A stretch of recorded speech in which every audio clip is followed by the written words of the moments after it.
प्रारब्ध म्हणजे काय ते टाळता येत नाही.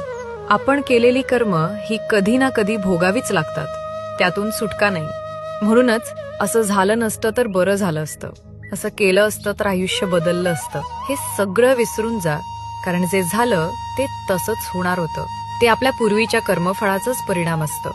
कंसाचा वध केल्यानंतर जेव्हा श्रीकृष्णाने वासुदेव देवकीची कारागृहातून सुटका केली तेव्हा देवकी भावुक होऊन म्हणाली, कृष्णा, तू स्वतः परमेश्वर आहेस ना, तर मग तू कधीही कंसाचा वध करून आमची सुटका करू शकत होतास. मग 14 वर्ष आमचं दुःख का वाढवलंस? यावर श्रीकृष्ण हसून म्हणाले, माते, गेल्या जन्मी तू मला 14 वर्ष वनवासात का पाठवलं होतंस? देवकी चकित झाली. ती म्हणाली, मी तुला वनवासात कधी पाठवलं? हे काय बोलतोयस? श्रीकृष्ण पुन्हा म्हणाले, माते, तुला आठवत नाही कारण ती घटना गत जन्मातील आहे.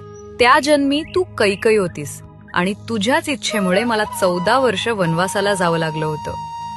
हे ऐकून देवकी अधिकच थक्क झाली आणि म्हणाली, अरे, जर मी कैकई होते तर त्या जन्मी कौसल्या कोण होती? श्रीकृष्ण मंद स्मित करून म्हणाले, माते, त्या जन्मीची कौसल्या म्हणजेच या जन्मीची माता यशोदा, जिला त्या जन्मी 14 वर्ष पुत्रप्रेमाला मुकावं लागलं, तेच प्रेम या जन्मी तिला माझ्या बालरूपात लाभलं आणि तुला पुत्र असूनही त्याचं सुख उपभोगता आलं नाही. श्रीकृष्ण पुढे म्हणाले, माते, प्रत्येकाला आपल्या गतजन्मीच्या कर्मांची फळं भोगावीच लागतात. त्यातून देवदेवता देखील सुटू शकत नाहीत. मग आपण सामान्य माणसं काय? आपल्याला भोग आहे तो भोगून संपवणंच योग्य, कारण त्याशिवाय दुसरा मार्ग नाही.